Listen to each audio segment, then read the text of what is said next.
party people.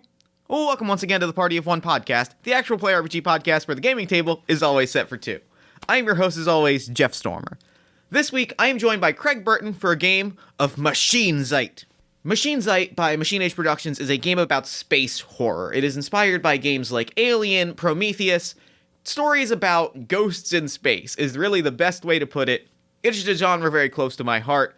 I was really excited to get to dig into this game. I think we told a really great, compelling story with it. I really can't wait for you to hear it.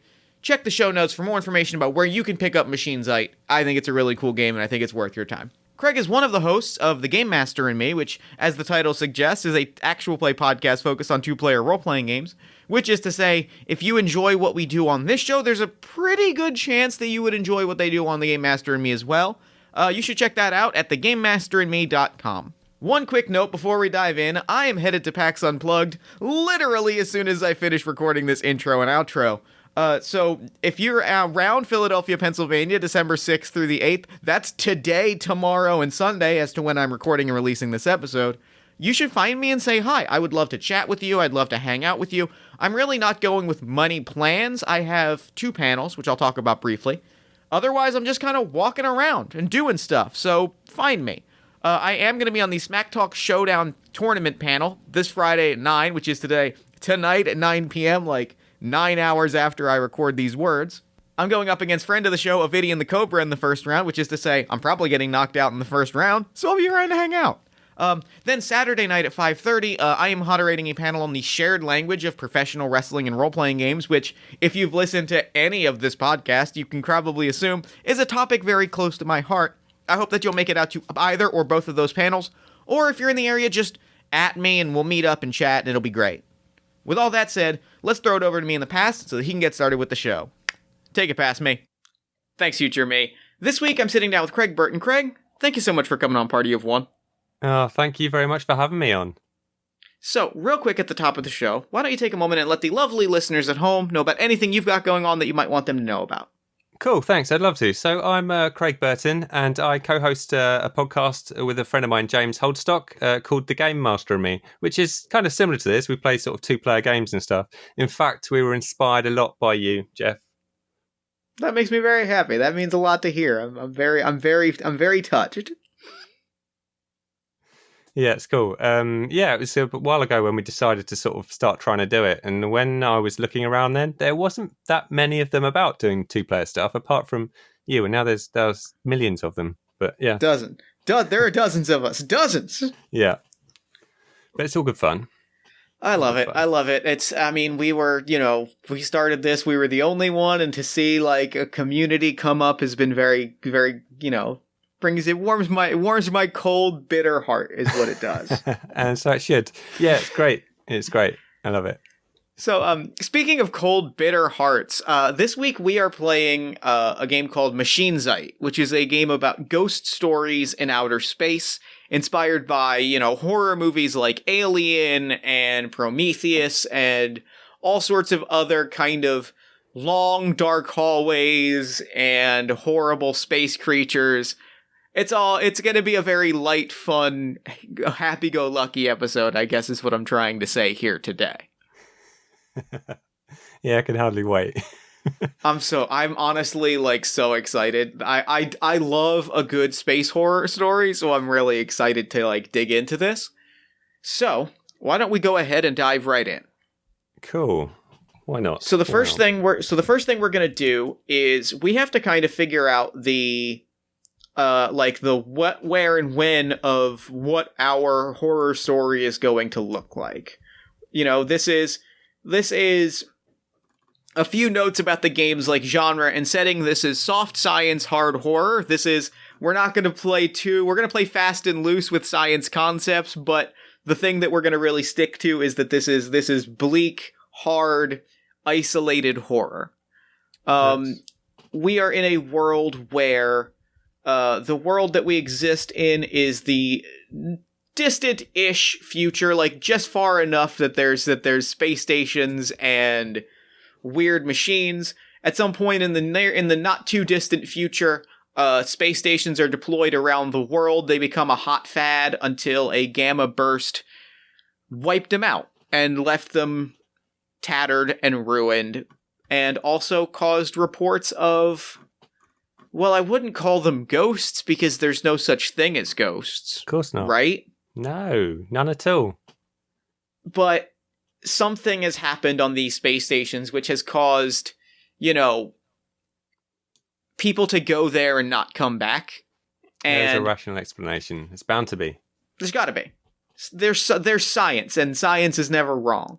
But the most important thing is, in addition to all of these weird phenomena, these ghosts, these people with strange abilities, there is also something called New Promethium. New Promethium is a weird, for lack of a better way to describe it, a miracle metal that generates energy in defiance of the conservation of mass and energy. Now, salvage crews, exploration crews are sort of embarking on a gold rush to grab this valuable substance, which is causing people to, for the first time since, the Cataclysm, go back to these space stations and try to gather up salvage and wreckage and hawk it for profit. This is where we find ourselves. This is the story that we're embarking on. So let me ask you first, before we even get into character stuff, there's a question that I want to ask, which is, what kind of space horror do we want this to be? Do we want this to be lowbrow splatterpunk, or do we want this to be, psychological? Do we want this to be, what are we feeling today as far as, like, what way do we want to be unsettled? Oh, I am kind of leaning towards the more psychological sort of thing rather than the lowbrow. That's kind of where I was leaning as well, is like things just feeling wrong. Yes, or like yeah. twist, like, unexplainable. The idea that the horror is not the thing that's coming to stab you, though there will probably be things coming to stab you, but there's larger implications of, like, if this, then what?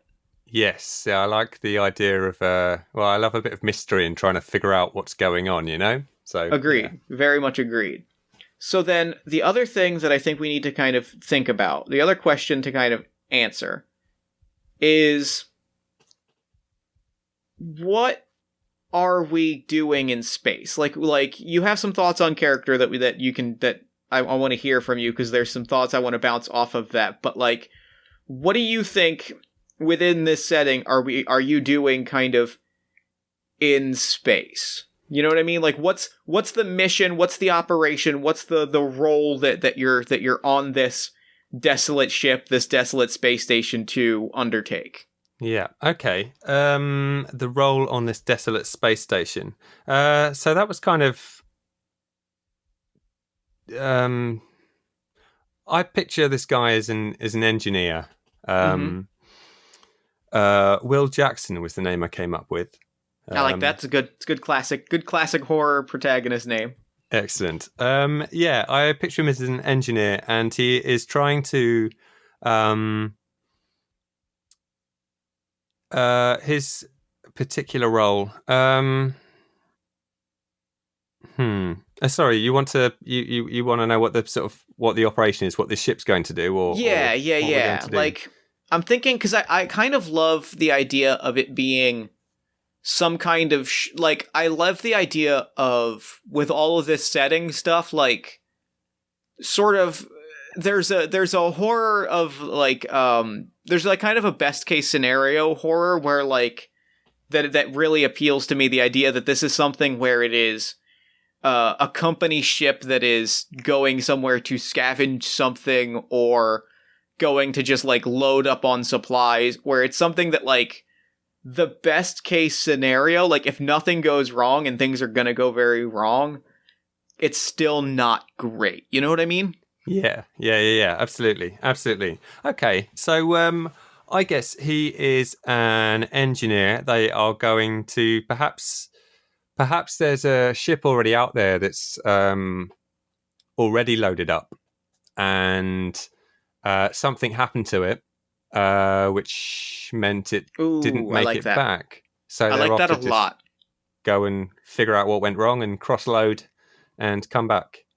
I Maybe with love that, survivors. and I think that what I want to bounce off of that is that, that the ship that you were the ship that you've been dispatched to go kind of unload their cargo from. So the Calabrius, which was a very, industrial, it's an old, they kind of describe the Calabrius around your sort of corporate headquarters as like the old mare. Yeah. As, as brilliant. And it's just it's this, it's been on so many operations, right? Like it is a hauling ship, right? Like it is the one that they dispatched to. It was not the most glamorous ship. It was not the most, it wasn't outfitted with cool technology. It was just a sturdy old, like, like hauler. It just keeps and it was going and going. Yeah. And so they dispatched it to vessels they dispatched it to jobs, to stations, to like mining sites where they knew it wasn't going to be a big problem, where they could just like load up on stuff and get it out of there. Yeah, absolutely. The Calabrius, I like it. The Calabrius reported a haul on their most recent assignment that, there were reports that this was going to be a game changer. This was going to be this was going to make everyone in the company, right? Like this was going to put your organization on the map. Yeah. And then it went dark. Oh. As it has to, right? Yeah, it does. But we're going to save it and make millions. Make all the monies. Your mission, what you're doing in space, the space station in this case is the hull, or the hulk of the hulking empty mass of the Calabrius, is to get the cargo that was on there and get out. We don't need the Calabrius. It's old. I mean, we were going to replace it. We were going to upgrade it anyway. So you were told to just go get the stuff off of it, load up your recovery ship with as much as you can, and we'll let insurance cover the rest. Like, we'll let insurance cover the cost of the Calabrius. Sounds good to me. Sounds like an easy job. So that's what we're doing here. That's the mission. That's the location. That's our space station.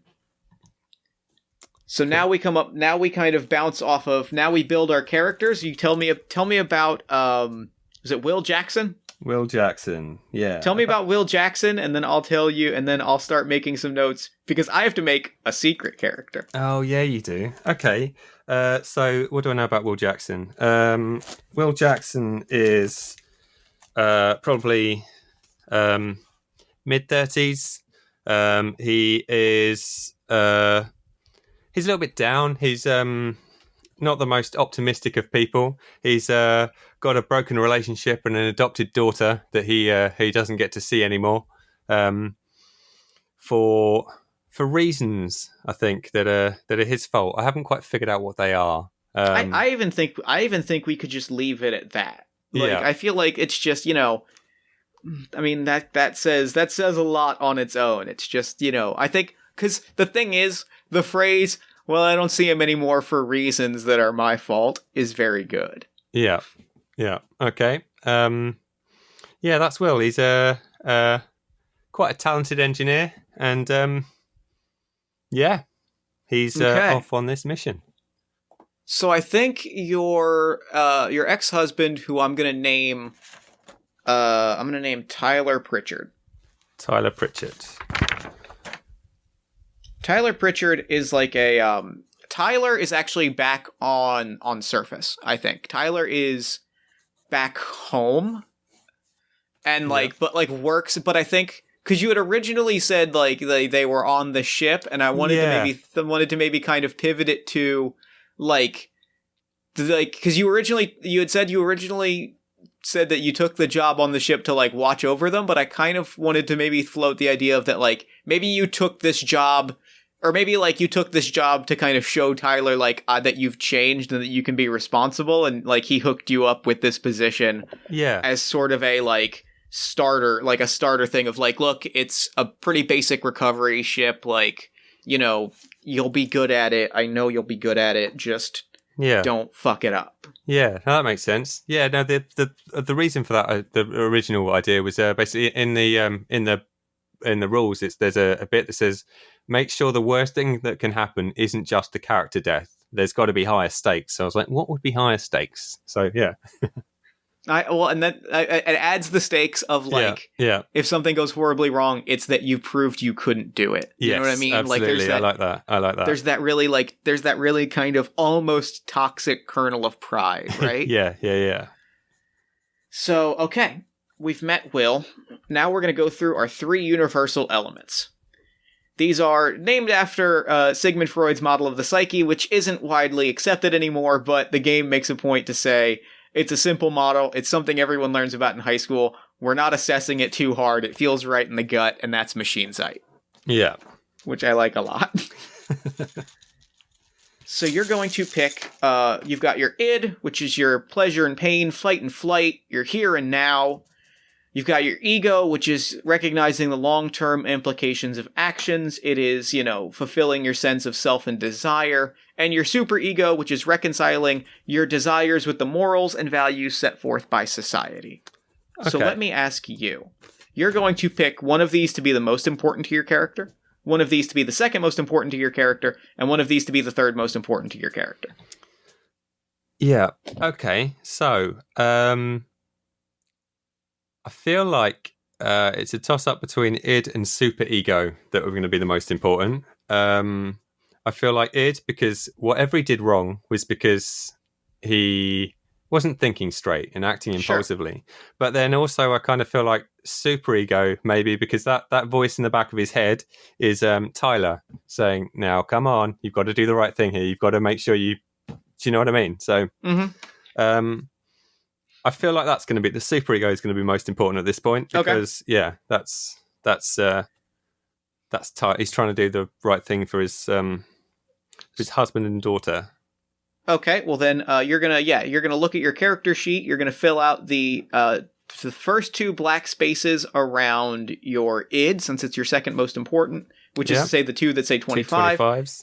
And then you're gonna black out the 4 spaces around your ego, which are the 3 25s and the 20. And this will all come up when we're rolling dice later. Okay. So now we're going to come up with our personal elements. These are your individual choices. These are the things that are going to help us get to know your character. Yeah. Okay. 3 elements. And they are, is there a list of them or can I? Yes. Okay. The first element is your description element. It's a descriptive word, an adjective or a short epithet. Gives us an idea of who your character is, how they behave, and what they're good at. Okay. So would a talented engineer sort of be a thing, or is that? That actually works well because there's also a skill set element, which is a group of skills, a job title, hobby, or disposition. This is usually your character's profession, but not always. Right. And then the last element is your world element, which ties your character to the world. These are people, associations, memberships, things you want to own or accomplish. Okay, so that'd be like the family I want to get back to. Yeah. Kind of thing. Okay. So there's 3 of them. Where am I? So the first one's a skill, was it? First one, what's your personality? What's Will's personality like? Will's personality. He is at the moment, I'd say he's a little bit, because of everything, he's a little bit pessimistic because he pessimistic works. Pessimistic's very good. Yeah. Pessimistic's really good for this particular style of game. Okay. So your description element is going to be pessimistic. Yeah. Your skill set element is going to be talented engineer. And your world element, it sounds like, strained family relationships or however you want to phrase that. Yeah. I've just put a daughter I don't get to see. Or I want to see. So, yeah. Family elements. Fun. All right. So the last thing we're going to put together is our plot elements. We each get a number of plot elements or dramatic elements. Do you have a pile of dice or things that you can use as counters? I do indeed. Good. Take 6 of those counters because you get 6 dramatic elements. These are things that can like dramatically change the story in a given moment. You can use them to activate special abilities and change the scenario that you're in. These are your sort of these are your luck or your way to stay in the story, basically. You can also use these to buy plot elements, which are unique little points about your characters to buy to the story. Each plot element has a cost, usually between 1 and 5. If you don't have to buy any, but you can choose to. If there's any that you can look at the list and think, oh, I really want that. I've been looking through them. I quite like walking Arsenal. That would make me feel safe. But I also don't think it fits the character at all. So, no, I don't think so. And then there was the other one. What was there? There's the other one, Final Girl, which I quite like the sound of. Which I thought, because there's one player, it might be good. That actually feels like a good one to go with. Yeah.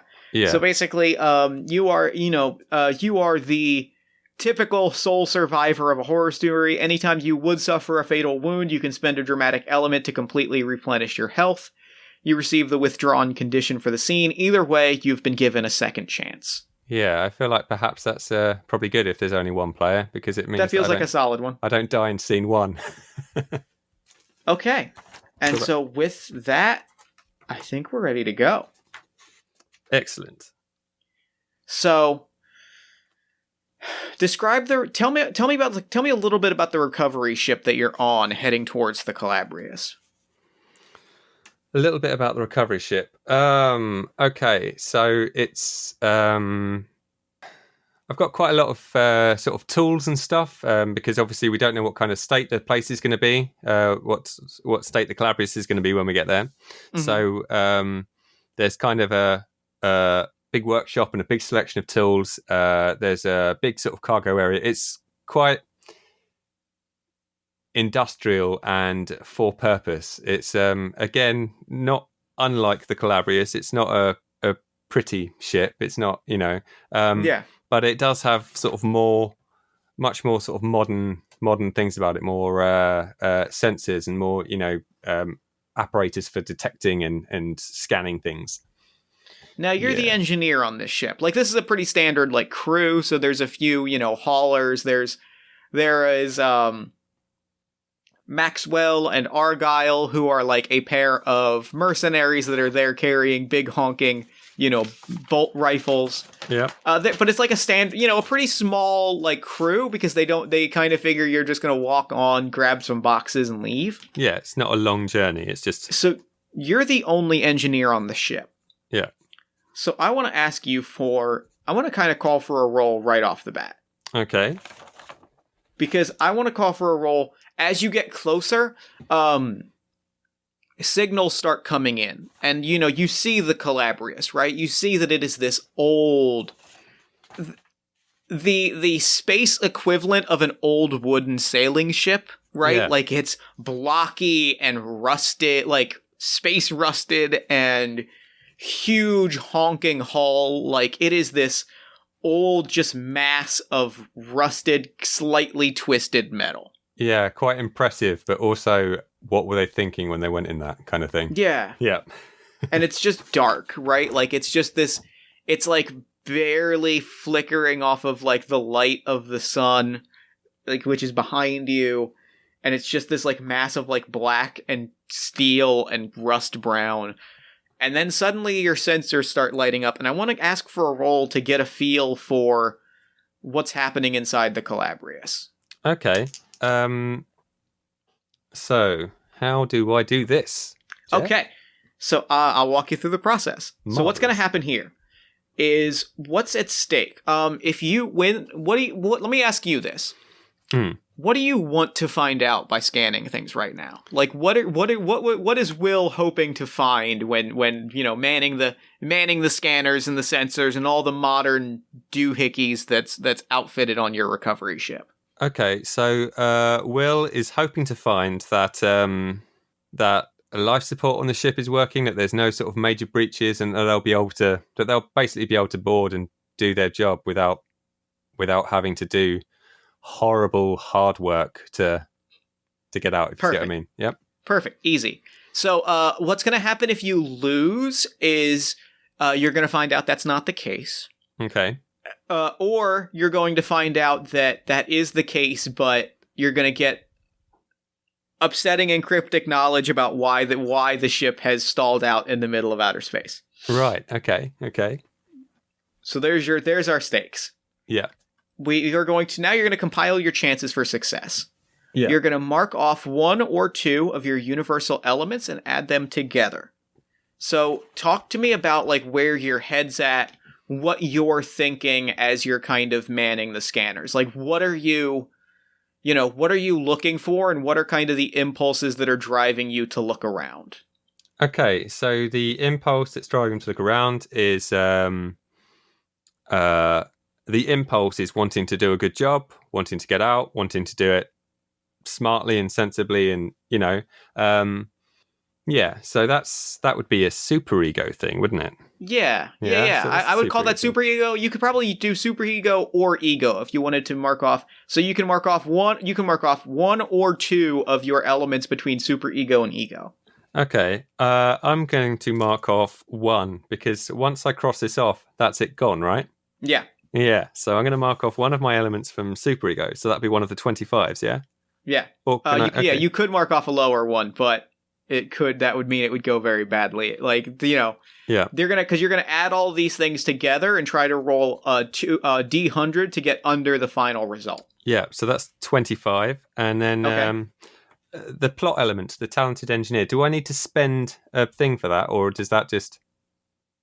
Absolutely not. No? That simply counts. You're a talented engineer. This fits in your job, so you're going to Add another. Add that in. You could also spend a dramatic element to raise your success higher if you would like. No, because I only have 1 dramatic element left after buying the final goal thing. Okay. So yeah, I have to roll under. Now you got to roll under a 50. Under a 50. Easy, hey? Easy. 49. Look at that. Wow, okay, perfect. So, you get to make now declarations about the scenario. For every 25 beneath your target number, rounded up, you get a condition.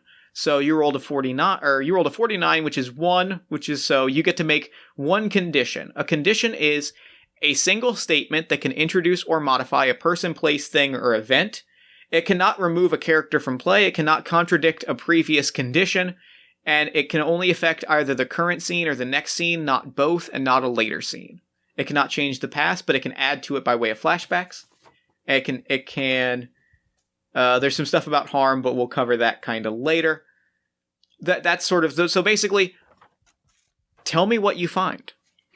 Okay, so and it's 1 thing. One thing for either to impact this scene or the next scene. Okay, so what we found about the ship about the Calabrius is that everything seems normal. No breaches, life support, everything that I was hoping to find, I've found. But no life signs. Not a single life sign. It's quiet. Yeah, it's very quiet. I mean, and not just in the quiet of space. It is quiet, like, normally there's like comm signals, and normally the ship is running sensors. This is just floating. It's just perfectly still. Yeah, quiet. I like that. That's the condition. Good stuff. So you approach. We get this long shot of your ship silently floating. Let me ask you this. Yeah. What do you think you're going to find, Mr. Pessimist? Oh, I don't know. I think we're going to find bodies and mess. Something will have happened. Maybe one of them went a bit crazy because they heard, I don't know, out in space and killed each other or something. Just lost it. Maybe they wanted to try and steal all to try and get away. They wanted to sell the goods elsewhere. All of this is racing through your mind. The dock is open. Like, there's a docking port, right? Like, the Calabrius is... I mean, your recovery ship is much smaller. Like, it is designed for pulling stuff off of these big hauler ships, right? So, it is considerably smaller. So you're able to dock within the ship. Like, you can actually land in what is considered the docking bay, and you find the docking bay is open.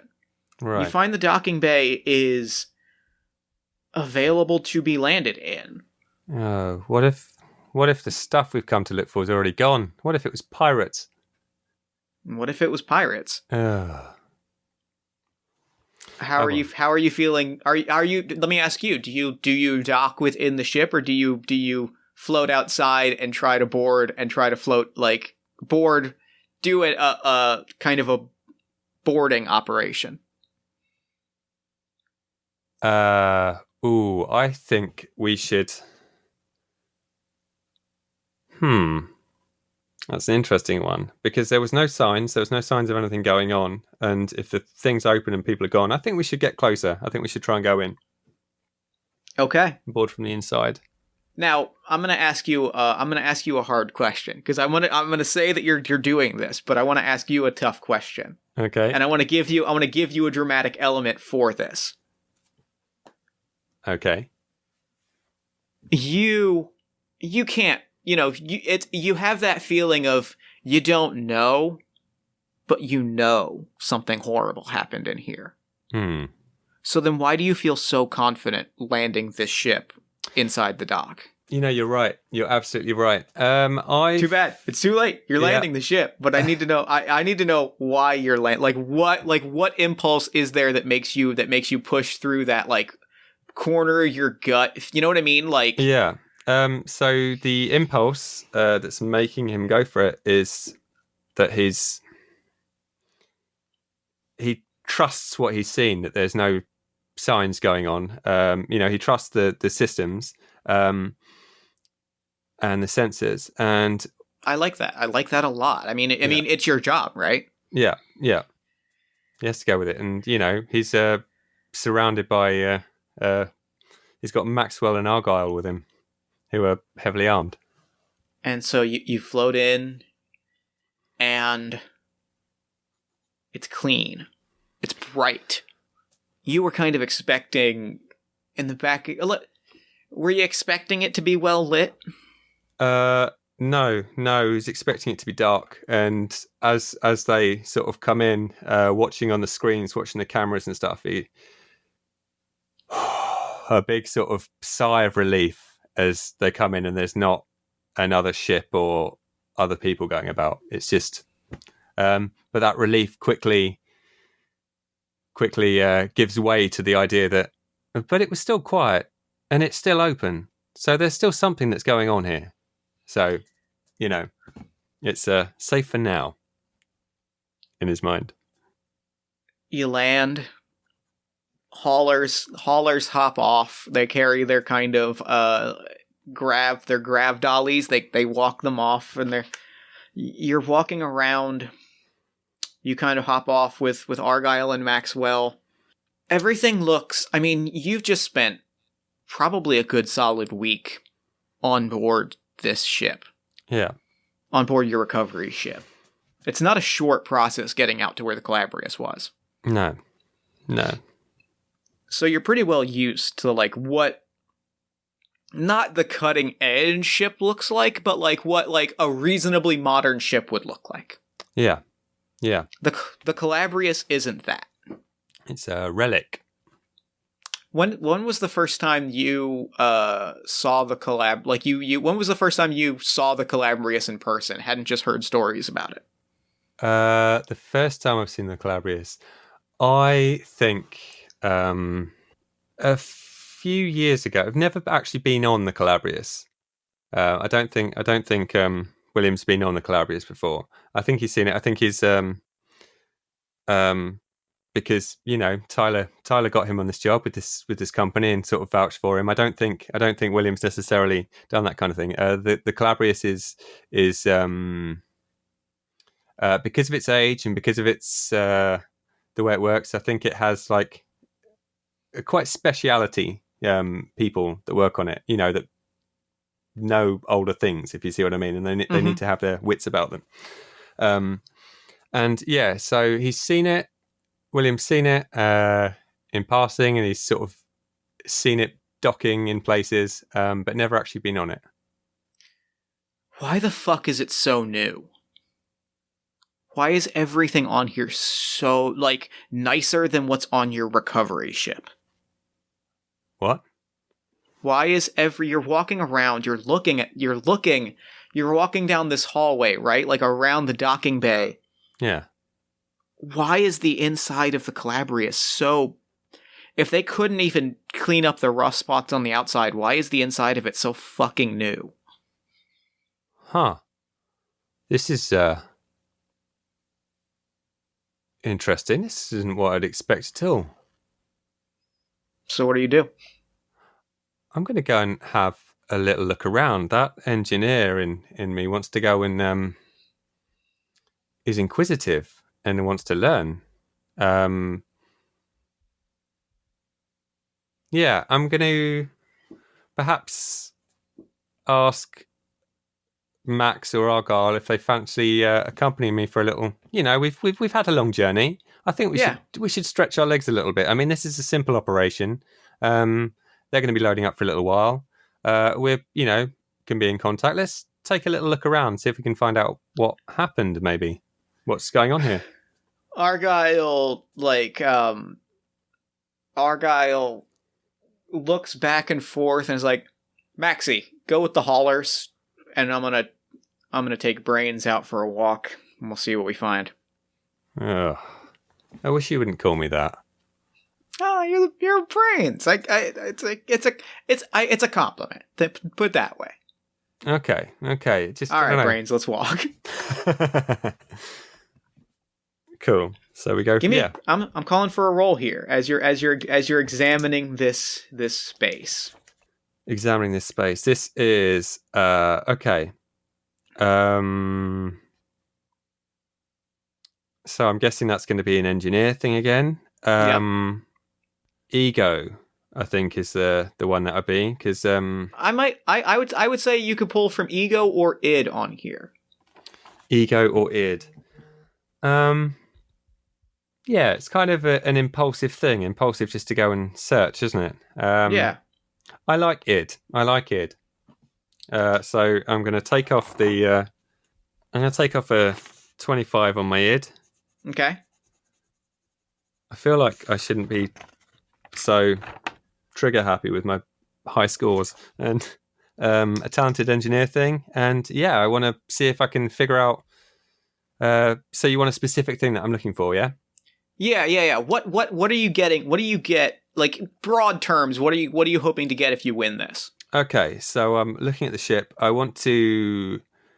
Because I'll tell you, I'm supposed to determine what happens if you lose first. I'm going to tell you you don't get hurt here if you lose. Okay. But you do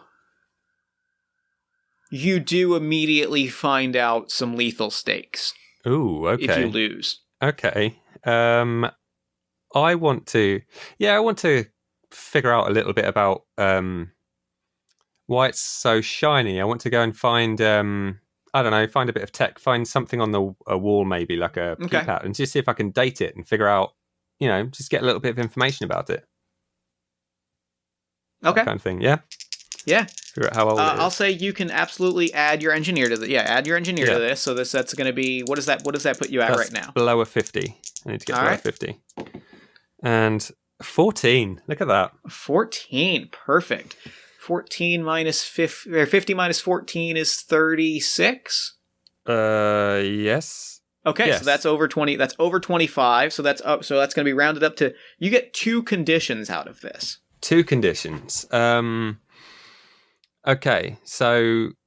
Oh, that's tricky. So what have I found out? So I've looked at the ship. I've looked at some stuff. I've managed to learn a little bit about the technology and the age of it. So, what conditions do I want? What conditions do I want out of this? Well, I mean, I think actually, like, those are 2 good conditions. Is like you find out. Oh yeah, okay. Or you find you find, like, it's like you said, you find a piece of why this is so new. Yeah.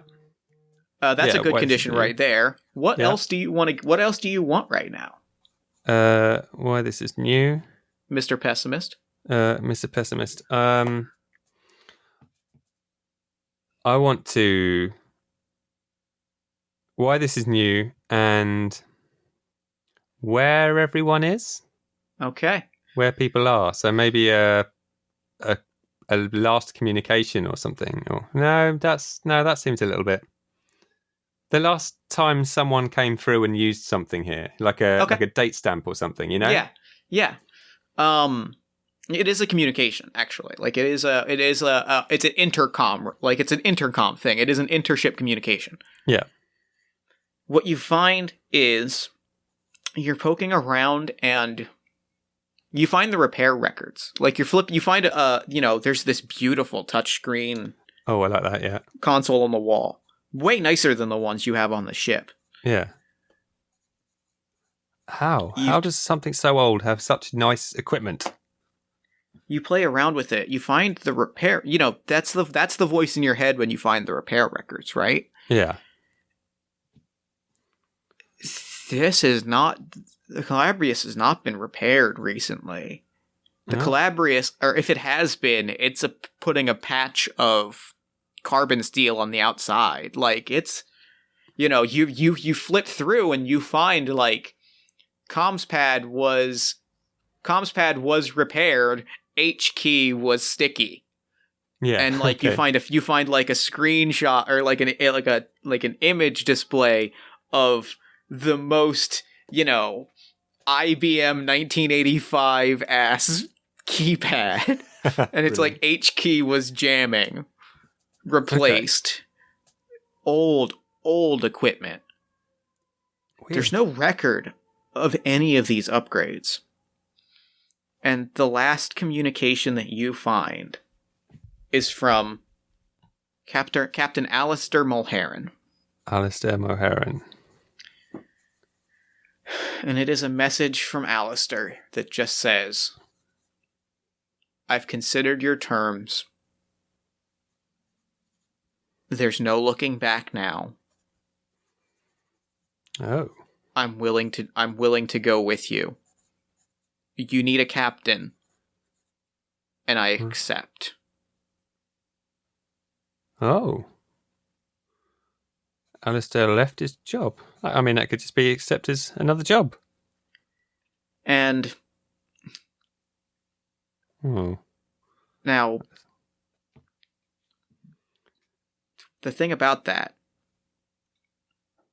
is it was an inter or intra? What's the one that's inside? Intra. I think it was coming from inside. It was coming from inside, like inside the ship. Like it was a ship to ship intercom transmission. This was not an outside comm signal. Yeah, it's intra. Intra is the one that's inside, I think, because you have like an intranet in a business, don't you? Yeah, and that's their internal thing, which is weird because intra is internal. This was an intranet transmission. This was not an external ship. Yeah. Huh. So okay. so let me ask you again, Mr. Pessimist. What do you think like what could he have been talking about? So he's accepted terms to be a captain. Something. It's. I mean, it sounds like someone here was up to no good, and Captain Alistair Captain Mulheron had to take some terms. He didn't sound happy about it. He didn't sound happy, so yeah, there's been foul play. That's what's going on. That's what's I don't know. Argyle. Is it Argyle that's with me, or is it Maxwell? Argyle's with you. Argyle. What do you make of this? Alistair, the captain, accepting some dodgy terms, all this fancy. Have you ever been on the Calabrius? Argyle's actually halfway down the hall. Oh, just you turn around. Off. You turn around like you thought that Argyle was right there. Yeah, I was boring him with my playing with stuff. He's halfway down the hall. He's just looking around. The gun is like he's dragging the gun a little bit behind him like a child with their teddy bear. Oh, yeah. And he's just looking around. He's like, this isn't right. I'll go. Wait up. And he picks it up. He puts the gun over his shoulder. He shakes his head. He's like, sorry, I got distracted by everything. Yeah, I'm going to chase down the corridor after him. As you do, you see him like a cable, running wire, right? Running wire trips down. Yeah. And starts to wrap up his gun. Whoa, that's weird. Beautiful silvery, like brand new insulation cable, the kind that shouldn't snap off. Like it's again nicer than the cabling that you've got in the recovery ship. Yeah. Oh. It just snaps off and wraps his gun. Yeah. I mean, this is dangerous. Argyle, this is a really weird thing, because there's no such thing as ghosts or odd goings on. I mean, this could be a security measure. Could just be a trick of the light. There could have just been a cable there that he got wrapped up in because he was waving it around. It's true. How certain am I? How certain am I that I've seen what I think I've seen? Is that a do you want to call for a roll right now? I do. I want to. Yeah, I can't quite figure out how I'm going to react. That's the one thing I always find interesting about horrors, is trying to make a character find justification to make a character do things that you wouldn't do. Well, but then you have that meta game knowledge that there is terrifying goings on. So I want to try and figure out if he saw what he thinks he saw. Yeah, give me a roll to, I'm going to say get an understanding of the situation as is unfolding right now. Yeah. So if you lose, I'm going to tell you this. If you lose, you realize what is going on a moment too late, and Argyle is gone. Okay. I'm going to go with id on this one because it's in the moment. This is extremely id. Flight or fight. Talented engineer, I don't think is going to work at all. Pessimistic only stands to make the as a plot element only stands to make this worse in my head than it is. So I would actually disagree with that and give you pessimistic because really? you're that's true. The worst case scenario is the scenario. Here's how I'm going to present it to you. Yeah. You being a pessimist are not the person that would spring to action. That's true. So you springing to action here implies that you have implies that for in this instance you're less likely to, doubt or make up a justification. You're more likely to accept the situation and be able to act, which I think is a good thing coming out of this role. Okay. Cool. I like that. So I would give that pessimistic here. Cool. So that's a 20 from my id and a 25 from my pessimistic. So that's 45 I need to roll below. All right. I rolled a 55. Perfect. I'm so happy that you rolled a 55. Me too. So I believe on a loss, I get to make a condition. Let me just confirm that. Yep. Okay, yeah, you suffer the intended stakes. You suffer the stakes. You're running, and this is exactly what you thought, and it's absurd to think that, right? Because what is happening here is you're watching cables grab at Argyle, but in the back of your mind, there's that, fucking of course this is what it is. But you're too slow. Yeah. Cables bundle up your feet, right? Like your foot gets bowled and you get pulled to the floor. Okay. And you watch Argyle fight for his gun, and then another set of cables pierce right through his gut, and he's shaking and, wraps around his neck, pulls him into a wall, and you watch the wall swallow him.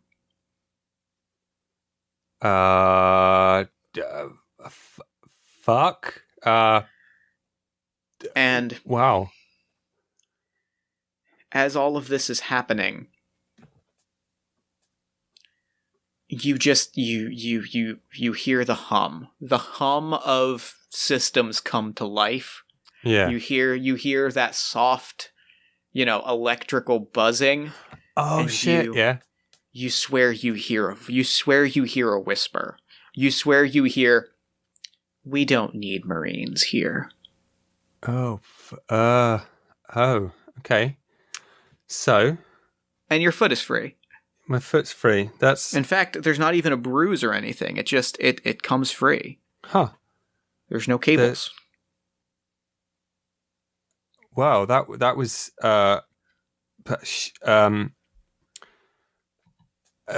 Wow. So that could have been a weird security measure because obviously they took the guy with the gun and let me go.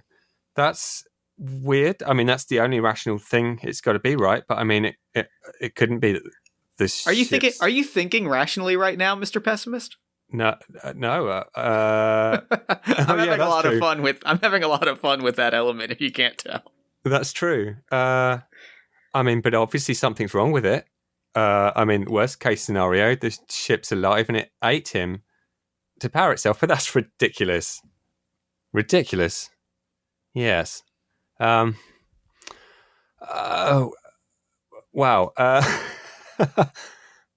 I need to head back and tell someone that Argyle's gone missing. That's what I need to do. Suddenly, you stand up and those beautiful, beautiful touchscreens. Yeah. None of them were on before. Well, the one was on. The one that you turned on. The one that you tapped and activated. Yeah. When did they all turn on? Oh. Did you notice when they all turned on? No, I mean, I assume when everything powered You're up. on home. All of them. Oh, I'm on all of them. As in like a security feed of you is on every single one of them. Oh, I'm going to look around for the camera. Do I see the camera? No. No? Nope. Of course not. I mean, and you know what to look for because the recovery ship has a camera. Like it's got this old clunky.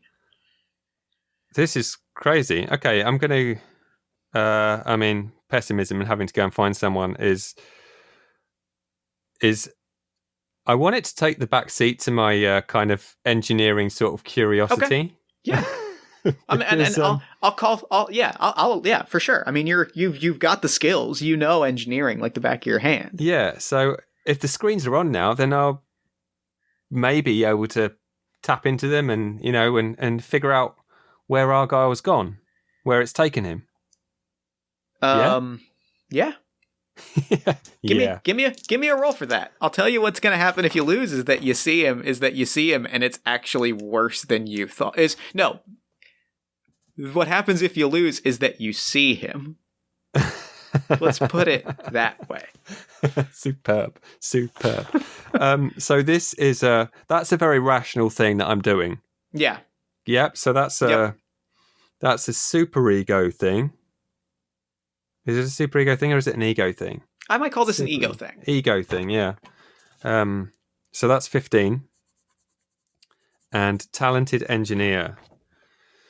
So what I'm going to do... That's 40. You also have 2 dramatic elements if you'd like to spend 1 to add to the roll further. Oh, that's true, actually. I feel like I quite want to succeed this one. Okay. So that's going to be a 65. 65, yeah. I'm going to do that. Okay, so 20. Perfect. That's 2 conditions. 2 conditions. So, what was I trying to do? I was trying to figure out where Argyle went. Mm-hmm. Where he went. And...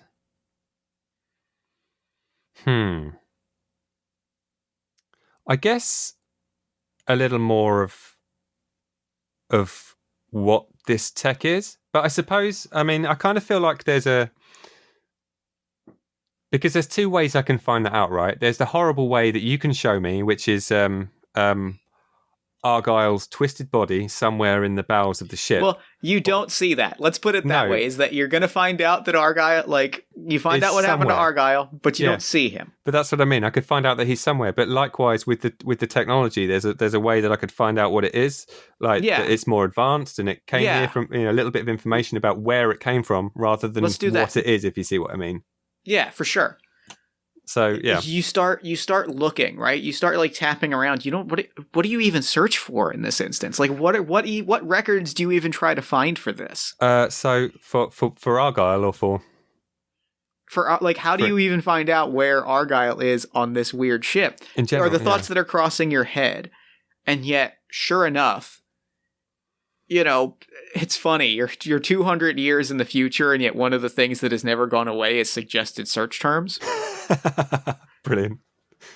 So, like, you just start typing, you just kind of hit the words "where." Yeah. Where is? Let me ask you this, Mr. Pessimist. Okay. How was what happened, or where is Argyle the first suggested search result? Mr. Talented Engineer, what's the explanation for how when you type in the word where is Argyle is the first suggested result? It's because all that technology is always watching you. It's just always watching you, and it's just AI. And what's the word? It's like you get it in your emails now when it sort of predicts. Oh, predicts like what predictive. You're going to do. Yeah, I know exactly what you mean. Based on your mannerisms and stuff. I know exactly what you mean. It's like the algorithm. Yeah. So it's gotten so they're watching me, and already this machine is predicting what I'm going to say, and it just of course it is. Next, it's going to be showing me adverts for things that I don't want, and do you click the search term? Do I click the search term? I mean, you gotta know, right? Yeah. I do. So that's not the worst case scenario, is it? Is advertising techniques, but yeah, pessimism. That's rational pessimism. I'm being watched, and it gives you just it pulls up like chat logs is the only way to describe it. It pulls up 14 haulers, Will Jackson, capable engineer. Yeah. Incredibly talented, and it like lists off all of your certifications, your degrees, every bit of engineering background that you've got. And 2 Marines. We don't need Marines. Marines would merely those are company men, and frankly, after what the company was planning, we don't need Marines. We don't need company men. Wow. Dispatch the Marines. Oh, crap. Who's that message to? Because I don't know who else is on the ship. It just seems to be like a text chat. You know what I mean? Yeah. And it's and like you can see the timestamps, and it's moments before Argyle was taken. Yeah. Wow. Crap. And I know where on the ship he. Oh, I just know he's dead. I mean, it says there's still okay. I mean, you don't have proof of that. You would have if you lost, but I saw him swallowed into a wall, so it's safe to assume that he's dead because I'm a pessimist and no good can come of this.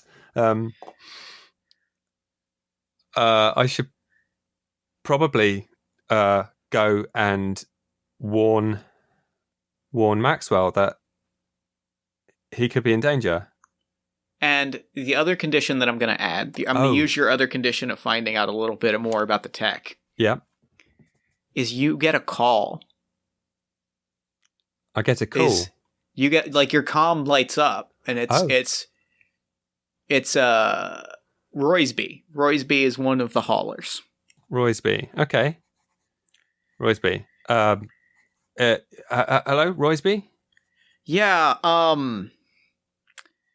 so we looked through the cargo, and whoever raided this or looted it, or if they deserted it, like whatever information you find, we're not looking for a recovery. We're looking for an explanation of loss, because all of the new Promethium that was on the ship, that big haul that they reported, it's gone. There's empty boxes. All of it gone.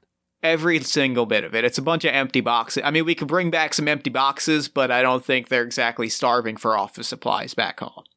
Oh, man. So I guess find what you need for a report, and we'll head out. Okay. I'm also kind of trying to figure out a loss as well. Argyle's gone. What the fuck do you mean gone? Uh, I mean, uh, how do I say the ship ate him to someone? On the comms, he, I'm, I don't know, but the ship kind of. Okay, this is going to sound weird, but I could swear I saw him swallowed by the ship, and then the ship whispered to me, or someone whispered to me, that they didn't need Marines. You just went quiet for like a minute, Jackson. I can't. Do you want to say that last part again? Okay, that it swallowed by the ship, and then I was told that the ship didn't need Marines. You gotta work something on this. It sounds like your comm is just coming in and out. Maybe you want to take a look at that. I mean, you're the engineer, you're the tech guy, so maybe you want to take a look at that. Okay. Okay. Cool. I'll do what needs to be done. I'll get back to you. We're gonna head back and like try and see it. We're gonna see if there's anything else we can maybe like pull off of this thing. But I think otherwise we might be ready to call this operation. Okay. Just be careful, be safe, and I'll find out what I can. Seems like your comms are cutting in and out. Oh, that's no good. Right at the convenient points that would make me sound a little bit interesting as well. It seems. I mean, and what's weird is it seems like they could hear you everything fine except when you started to describe what happened to you. Apart from whoa, what a shocker. Okay, so I mean, oh man, but that's what we've got to figure out. We've lost the Prometheum. Was it Prometheum? Prometheum. Yep. Prometheum. I mean, Tyler is going to be. That's not going to make him happy if I get this job wrong. So we've got to track it down. I've got to find some kind of log and find out where it's gone, and all right, at least salvage something from this mission. Then, this is a roll for sure. This is I'm going to absolutely say this is super ego, and definitely tag your plot element of like your family. Yeah, because this is you trying to push through specifically for. Yeah. Push myself to do so that's super ego. Let's use the other 50. I feel like it's good to lose the higher numbers first, because then as things get more desperate, things get more tricky. Yep. And that's what we're going for. So that's a 50 I need to roll below, and I've got a 20. Okay, so that's 2 more conditions. Yeah, 2 more conditions. So that was me tapping through, trying to find a log of the Prometheum, and I've completely forgotten about Argyle. Oh, he's dead, isn't he? I know he's dead. A log of what happens to Prometheum, and who's sending this message as well, I guess. I mean, if they're connected. Yeah. All right. Well, that's so. One condition let me put it this way. The first condition is you find who is sending the message. Yep. Do you have a second condition in mind? The second condition is I need to salvage something, and the Prometheum was the important thing. So, who took the Prometheum? Okay. Yeah. You scan the logs, right? Like you're tearing through this, and eventually it clicks with you that whoever was sending these messages may have been the same I finally clicks with you that the only other sort of intra-ship contact that you've seen was with Captain Mulheron. So maybe whoever sent this was talking to Mulheron. So you pull up Mulheron's comms logs. Yeah. And you tear through them, and you find something, a message, like a you pull back to the very start of the conversation of the comm logs with Mulheron, and you find it says, comms call activated with Calabrius. Oh. Right. So. Right. Okay. Who took the Prometheum? Who sent the message? So and then like you're tearing through this and you look at the like not IP address because it's 200 years in the future, but fuck it, it's basically the IP address. Yeah, it matches those chat messages exactly. Yeah. Okay. So, right. So, worst case pessimist scenario is it's the actual ship that's a monster and eating people and doing stuff. But that's just silliness, of course. So, the most rational worst case scenario not is the silliness, Will. And you hear that. And you realize that you've been muttering to yourself. Oh. Just... And you hear, and then it hits you that was a voice over your shoulder. What? Turn around. And there, according to their personnel file, you've never met the man, but... Yeah. Well, I mean, at least you assume this is Captain Alistair Mulheron. And I say you assume because at least some part of the person standing before you is Captain Alistair Mulheron. There's wires from the ship's walls plugged into him. You know, big ol' kind of view screen thing is sort of Geordie LaForged over his eyes in a very kind of flesh stitched to steel kind of way. And he's just standing there, you know, very plugged into the ship in a way that looks haphazard at best. Oh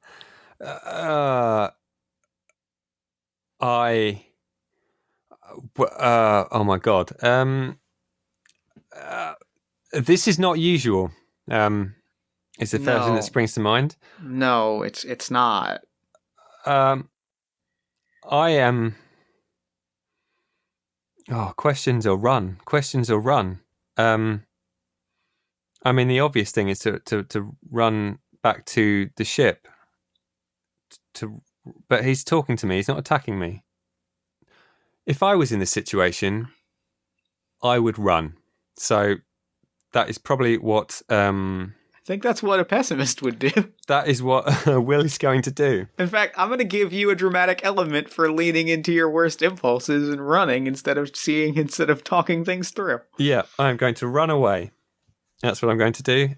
Probably back towards the ship because that's the most sensible thing to do. All right. In fact, which side? Which side is he on? Is he on the side towards the ship or away from the ship? He is towards the ship. You're going to have to run through, further into the Calabrius. You're going to have to run in. You're going to have to run basically through him, or you run away deeper into the ship. Deeper into the ship, obviously. Thanks for that, Jeff. Okay, great. Give me a roll. This is going to be a roll. This is your id, 100%. Yeah, id. So that's 15. You can knock off one. Well, you can also knock off one or two of your boxes. If you want to further up your, if you want to up your numbers further. I mean, that's all of my id gone then. Okay. If I knock off 2. So, yeah, this is quite a runaway response. That's 25. And pessimism, is that a thing? Yeah, pessimism is because I'm not talking to him. So that's below, I've got to roll below 50. And I roll 73. Yeah. Great. Yeah. That's what we wanted. Yeah, you turn and run, and you hear it. You hear slurping and crunching of metal behind you. Oh my god. And what you hear it. You hear metal like peeling, crunch, and you hear like slurping of meat and wires jamming into the roof, and like you can't look back. You cannot look back. And then suddenly, splat, rip, tear, crash, and he's standing in front of you.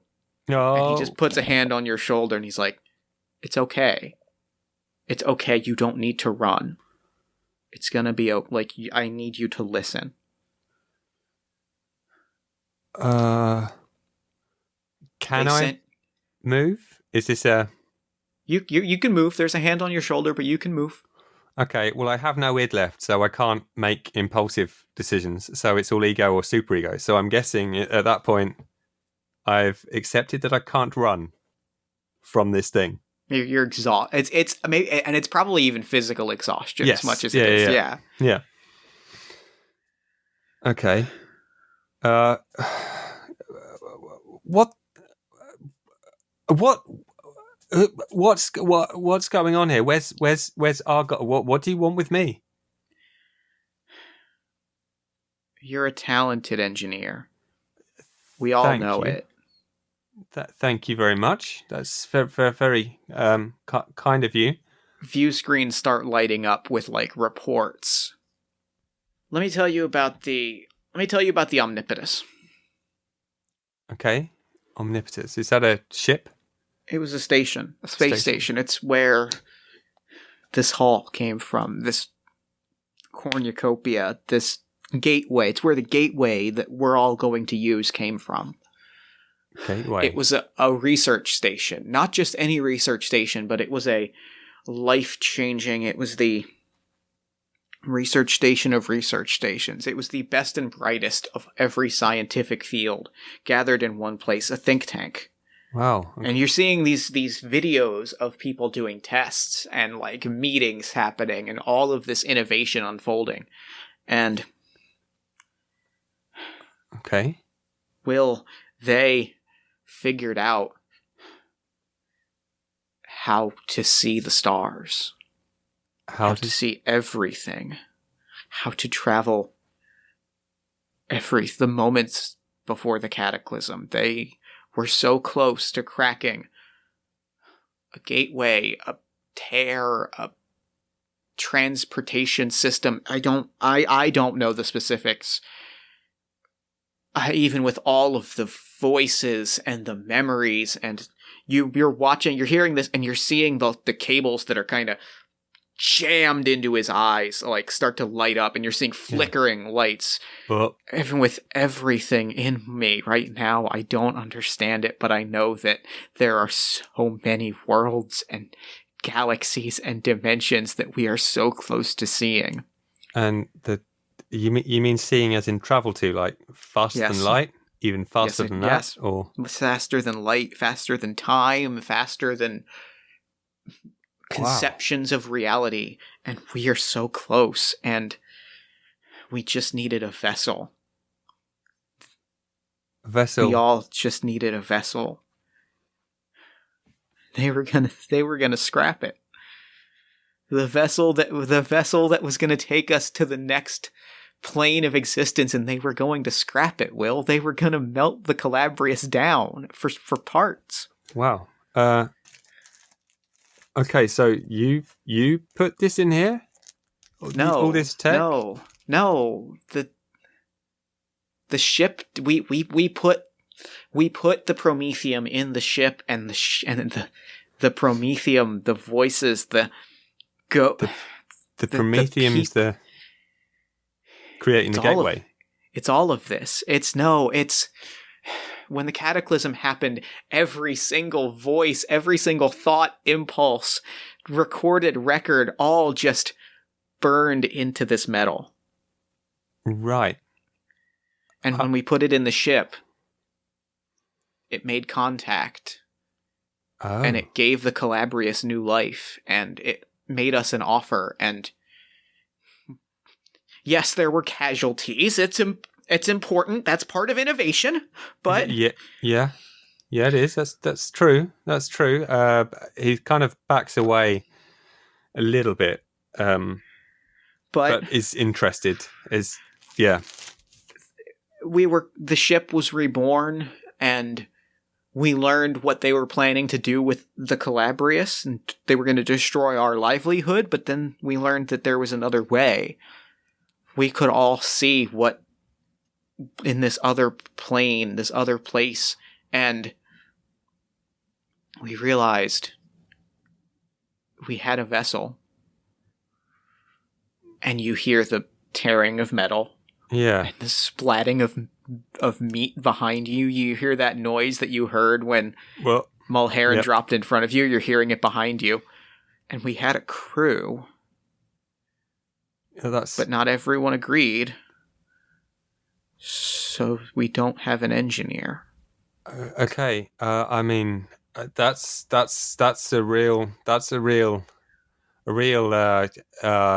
Yeah. He's as he's saying this, he's kind of walking, back down the corridor. That's a real. You bump into two people, two shapes behind you.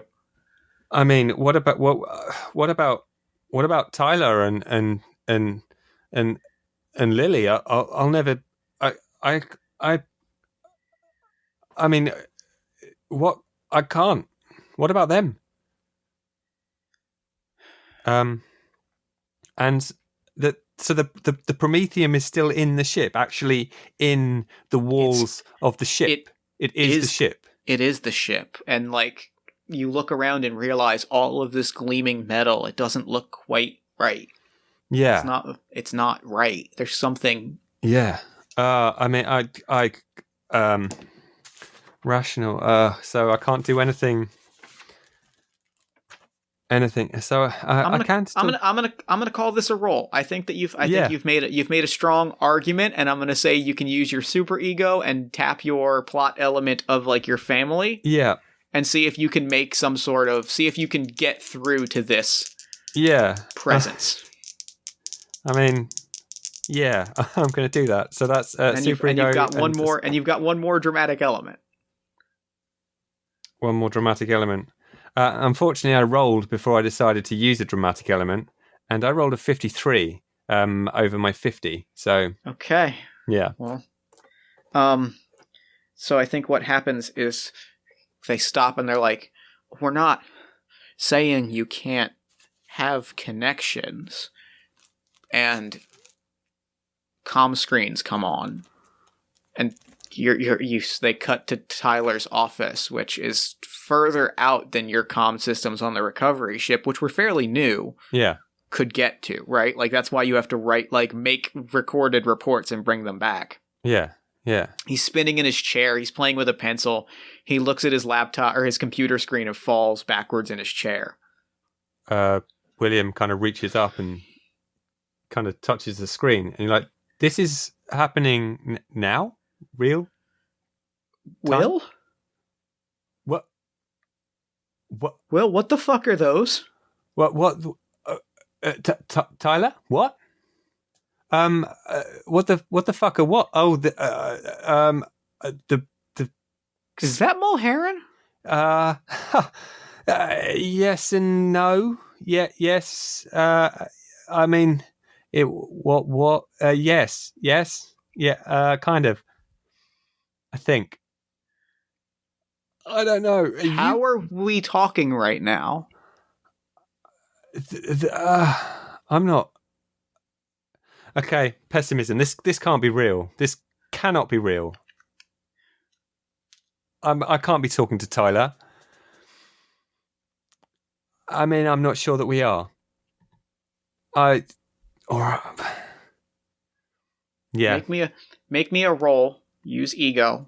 Because this is pessimism versus the want to be with the family, isn't it? So a roll using ego to see if you can accept this reality, or if you turn away from contact with. I'm going to say if you lose, then your pessimism takes over and you turn away from Tyler. Yeah. So I'm going to roll it on straight. So I'll allow you to add your pessimism to this only because you're struggling, only because this is almost you trying to push through your pessimism. Yeah. You know what I mean? Well, I was going to roll on in fact, it doesn't matter which one I use, but I was going to go with the family for the want to believe family. So let's go ego and family. And sure, that sounds good. So that's 35, and then one of the dramatic elements so takes that puts you at 35, 45, 55, 60. 60. 81. No, this is not real. You're not Tyler. I can't. No, there's no technology that would work for this. What are you talking about? You need to get out. I'm calling Max. Why is no one answering? Oh my Christ! I can't get through to anyone. This is madness. I don't know. And then the screen cuts out. You can talk to Tyler whenever you want. That's not Tyler. The ship. No. Will, it is. That's what we're trying to tell you when you join us. You can talk. We can make contact with anywhere in the cosmos, from anywhere in the cosmos. You just have to join with us. And what to if do it? I say no? And they all take a step back. There were people that said no before. And you let them leave? I can just go board the ship and go back to Earth. No, of course, no. They would come for the ship, and they wouldn't let us achieve what we were destined to achieve. Right, I see. So people said no, and you kind of let them run around a bit, and then murdered them. There were casualties. There was disagreement. It happens. Okay, I mean, you want to survive. That sounds kind of... We don't want to survive. We want to see what is in the cosmos, Will. How can you not want this?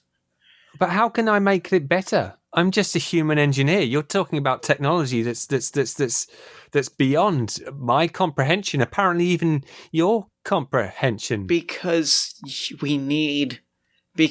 engineering is a human science, and we need a person to man that station and bring those machines to life. We need someone capable, and that's you.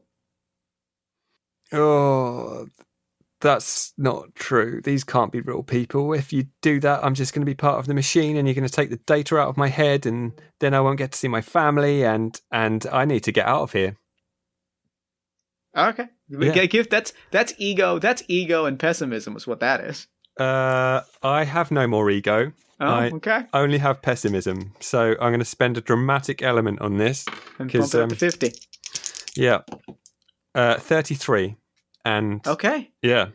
That's 50. That's one condition, which your condition is what's your condition here? Okay, so I'm running away from them. So I am my condition is that I'm free for now, I think.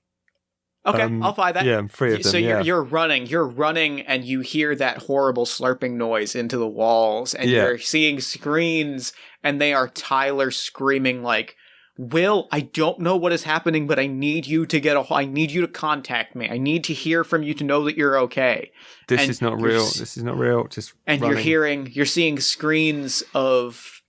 You see like view screens of the docking bay and just carnage that is slowly being swept beneath the paneling of the ship.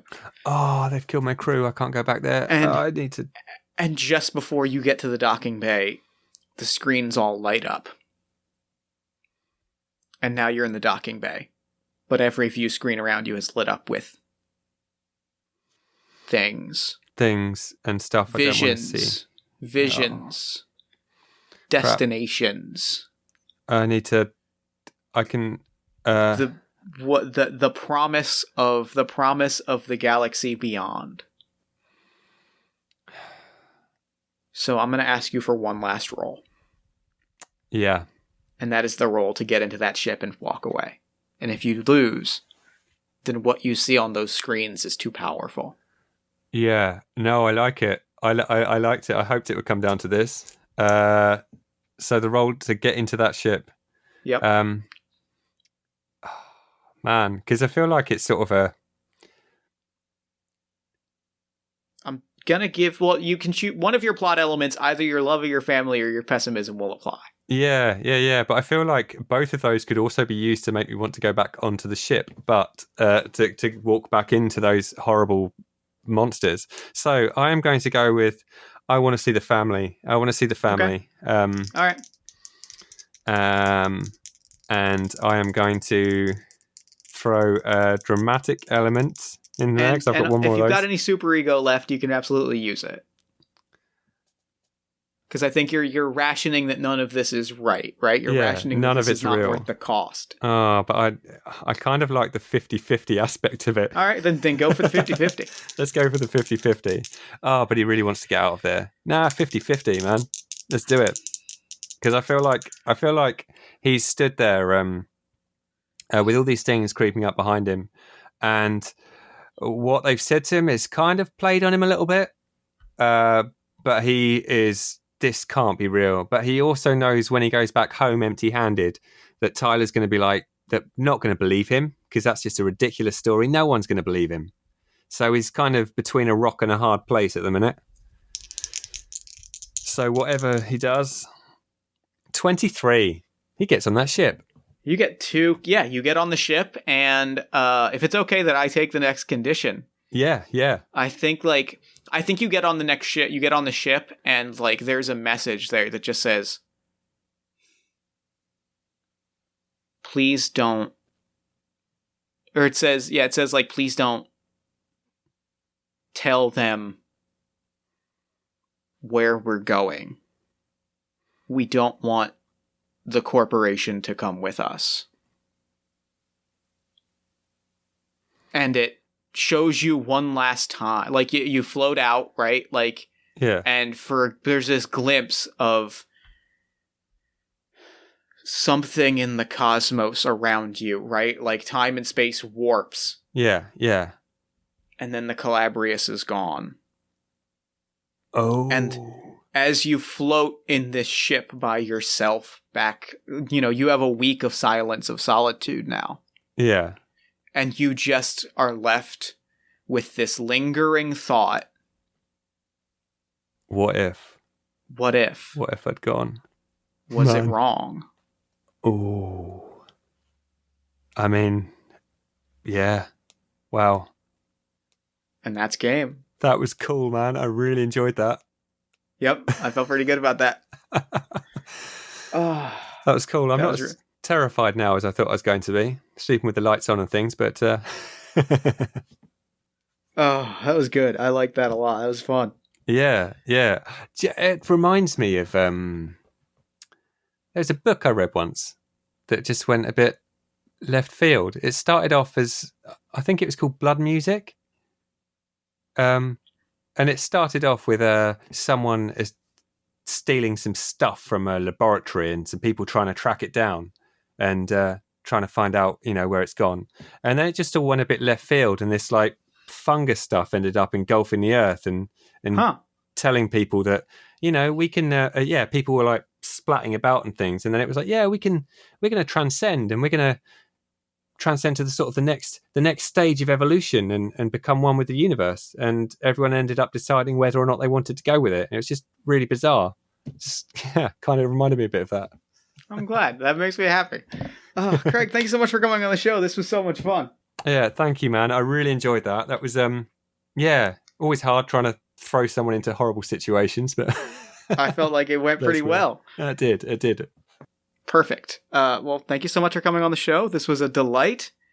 And for now, I'm going to throw it over to me in the future so that he can wrap up with the show. Take it, future me. Thanks, past me. Thanks again to Craig for coming on to the show. That game was an absolute delight. It was really, re-listening to it when I edited it, legitimately creeped me out a little bit, which means that it's a great horror story. Be sure to check out The Game Master and Me at thegamemasterandme.com. Chances are good if you're listening to this audio, or really any episode of Party of One, you're interested in two-player role-playing games, so there's literally no reason not to check out another good two-player role-playing game actual play podcast. Again, that's thegamemasterandme.com. Also, be sure to check the show notes for more information about where you can buy Maschine Zeit. As always, be sure to follow us on Twitter at Party of One Pod. Like the show on Facebook at facebook.com/PartyOfOnePodcast. If you enjoyed the show, consider leaving us nice iTunes, Podchaser, Podbean, wherever you listen to podcasts. There's probably a review function, and your review would mean a lot to us. You can also say nice things about us on social media or recommend us to a friend. Any of those things help new listeners find the show, which helps us do bigger, better, and cooler things. You can also support the show as well as games, community stuff, all the other weird things that I do at patreon.com/JeffStormer, at coffee.com/JeffStormer, or at paypal.me/JeffJStormer because Jeff Stormer was taken. The last thing you can do to support me is to listen to a little podcast that I produce called All My Fantasy Children. All My Fantasy Children is a character creation, storytelling, and world-building podcast on the One Shot Podcast Network, powered by you. Every week, my best friend Aaron Catano Saez and I, we take a listener-submitted prompt, we spin it into an original fantasy character, and we populate a shared universe one story at a time. New episodes drop every Friday-ish. I think we're going to land on a new day soon, but I haven't changed the pitch yet at allmyfantasychildren.com.